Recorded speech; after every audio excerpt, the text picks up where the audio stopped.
What is up, guys? It's the Sound Alchemist, part of One Mind Syndicate, and today we're back to talk about Warhammer 40K.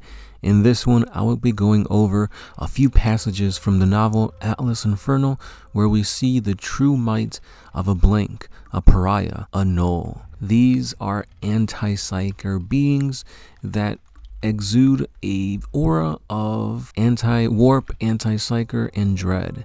These are very, very rare because the more powerful the blank is, the more the people around them will want to kill them. They're essentially, just like the name says, they're voids in the material world, and people just feel uneasy around them, to the point where demons can be banished back into warp just by being in their mere presence, all the way to them exuding an aura that's just gonna make any regular person go crazy with anger and bloodlust, or they can even sap away and kill psychers just by being in their vicinity. Today we're gonna be exploring an Omega level blank, and we get to see exactly how powerful these warriors are. Actually, it's not even a warrior at all. This is only a mere embryo. So let's go ahead and see how powerful just an embryo of an Omega minus null entity can be. Inquisitor Zavak held the bell jar stasis casket up in front of him. The casket looked like a dark lantern, an enclosed lamp with a single opening that could be opened or closed to reveal the light inside. Except there was no light. Instead, Clute was privy to the contents of the stasis jar, automatically released from a suspended state upon the sliding panel release. Inside, the Inquisitor saw a simple embryo, cradled in a tiny goblet. It looked human, but Clute found that he couldn't stand to look at it for far too long. He instinctively backed away, almost taking him into the path of the Grey Knight gunfire. But he settled for a stomach-flipping retch of irrational fear and loathing. The Inquisitor vomited down the side of the Slaneshi column before wiping the corners of his mouth with a laced handkerchief. Now this is just the effects of what it can do to a regular human, but let's go ahead and see what it can do to that of the Grey Knights. Some of these individuals had degrees of immunity to psychic powers and the energies of the warp. Some, known as the Untouchables or Blanks, had fields so powerful that their presence could disrupt the powers of or wound psychic beings therefore. Zavak's Atlas Infernal undoubtedly harbored the flesh of such an individual. An Omega Minus specimen was virtually unknown outside of the secretive temples of the Officio Assassinorum. Its awesome nullifying power could be felt even by Clute, who had no psychic talents. The Inquisitor couldn't even begin to imagine what it could do to an individual with such abilities.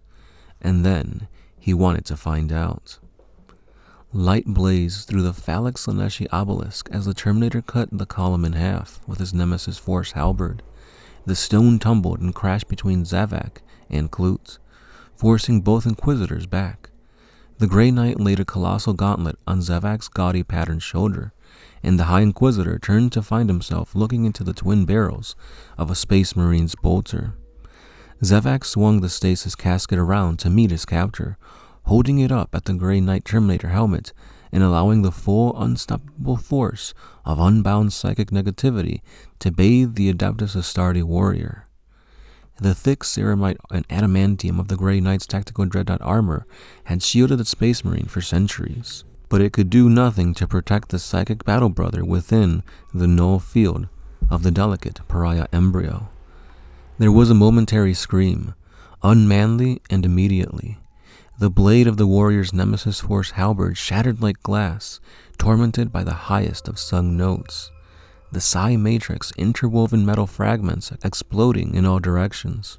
Clute and Zavak could only suppose that the same had happened within the Terminator's armor, because the huge suit sagged and became suddenly still. Slipping out of the Space Marine's deathly grip, Zavak turned the stasis casket upon the other Grey Knight standing next to his friend. The Space Marine stumbled back as though caught in the shockwave of a distant but immensely powerful explosion. He brought up his force halberd, only to have the blade shatter just like the first. The Psyker dropped the shaft and fell backwards through the heretic collection of the reliquary before grabbing his helmet with both gauntlets and screaming his way to a swift death. The two remaining Grey Knight demon hunters were rapidly coming to the conclusion that they were trapped within something far deadlier than the Hessian in the chamber. Turning ponderously, the Adeptus Astartes warrior left the demon host to scream and smolder against the cavern wall. Aiming the long shafts of their force halberds at Zevak, they found him theatrically stepping and skipping between dead bodies and the wreckage around them. The Grey Knights intended to lance the man in the ridiculous coat with a full stream of warp-conjured soul lightning. Their powers never manifested, and this gave Zevak the opportunity to turn his new toy upon them. The nearest simply fell to his armored knees, put one gauntlet to his helmet before arcing his inflexible suit and vaulting backwards, as though shot in the head from an execution pose. The final Grey Knight abandoned the shattered stump of his force halberd and took solace in his training and his Storm Bolter's impaired ability to blast the High Inquisitor apart. The Space Marine also held his gauntlet to the side of his helmet, but it was difficult to tell whether this was from the pain or a gesture of Vox contact with the inquisitorial forces above. The Storm Bolter's aim was wild, however evidenced in the way it shredded the ancient artifacts about Zevak, suggesting that the Psyker was indeed suffering. With the Grey Knights dispatched, the only being left was a demon host. Black and burnt, Hessian's body stank and smoldered against the coolness of the cavern wall. Everywhere flesh was raw and crisp. Gone was the demon's unhealthy glow and dull, dead, oily eyes. Instead, the uncomprehending agony of a host back in control of a tortured, racked body caused eyeballs to writhe around in sickly, silent torment. Where Hessian exactly was, Clute could not know. The Inquisitor assumed that the trauma of the pariah's presence had driven the entity to some dark corner of the horse's soul to recover, but all Clute knew was that the beast could have been banished back into the warp entirely.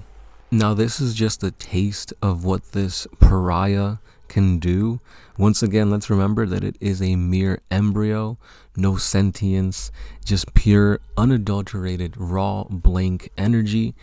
And this was all being done on a fortress within the Eye of Terror, and it's basically doing this in the backyard of Chaos territory. So to be this powerful while surrounded by psychic entities, warp entities, demons, you can tell that these guys mean business. Now, this is pretty crazy to see what it can do just out in the open, but when it's actually weaponized and used for a goal, it is very devastating. So let's go ahead and read a passage for what an actual assassin can do once it's been honed into a killing machine. Slipping into and out of reality, the Calexis was a blur to the Tau and their myriad sensors. Fear ran before him, causing all nearby to shudder and slowing or even freezing AI functions. This living horror was a soulless anomaly, a shifting specter of inhumanity replete with the terrors of the warp. It scurried across the ceiling over unnerved engineers, dropping down to walk after their passing. Its skull-faced head turned this way and that as it peered through walls in search of its target. A burst from its opened animus speculum felled 2 guards, their armor worthless against the lethal mind blasts. A pair of gun drones, unable to focus on a foe, were ripped from the air and smashed. Deeper and deeper, the black-clad creatures stalked into the command compound, leaving a trail of dead behind. Fire warrior strike teams alerted to an intruder shot wildly down the corridors, but in the end, they were blasted by this negative psychic stream, or even torn apart at close range. The Calexis assassin burst into the command center in an orgy of swift destruction. The fire warriors guarding the room crumpled, their last breath used to scream in horror. The Calexis seemed to solidify and fade as it unleashed its full power of its animus speculum. Aunva was wounded, his mind aflame. His honor guard, knowing they would die, willingly stepped between the flickering ghoul and their master, absorbing the onslaught that came. Only by such noble sacrifice did Aunva escape, his hover drone banging off pristine corridor walls as he fled, peering behind him for fear of pursuit. He turned corridors, stumbled down empty streets, and climbed time-worn steps leading into a vast Arctic structure. The gargoyle-studded building was ancient, grotesque, its purpose long forgotten. In short, it was all that Aunva loathed of humanity. And there, beneath its arches, the Calexis assassin finally caught its prey. So here we see that these blanks are so powerful they could even affect the Tau warriors. Now Tau barely register in the warp, but they do register, and that is enough for them to feel the almighty power of these types of warriors. The Calexis assassin is what a blank, a pariah, a null can be used to fight against the Desidens of the warp and any creature with a soul. So as we can see, this has been just an inkling into the mind of what the Imperium can do when it weaponizes anything against its enemies. They will literally stop at nothing to utilize all they can to make sure the Imperium keeps going, but more importantly, to make sure that the High Lords and any planetary governors or inquisitors have something at their disposal to fight back against the horrors of the galaxy. Now again, guys, I greatly recommend you guys grab this book, Atlas Inferno. It's really awesome to see the Grey Knights going up against like the Slaneshi cults and stuff. But even more importantly, it's really crazy to see what a freaking embryo can do against these warriors of humanity that can seem almost godlike. Like when you see a Grey Knight fighting against demons, they're nigh untouchable. But against just a mere embryo of an Omega minus level blank, they fall and crumble just like any other warrior. So again, guys, thank you for listening. Thank you for liking, watching, subscribing, sharing, etc. If you guys want to support us here at One Mind Syndicate, you guys can go the extra mile and give us a super thanks or pledge on Patreon. And yeah, that's all I got for today. I'll see you in the next one. This has been the Sound Alchemist, part of One Mind Syndicate, and I'll catch you then. Peace.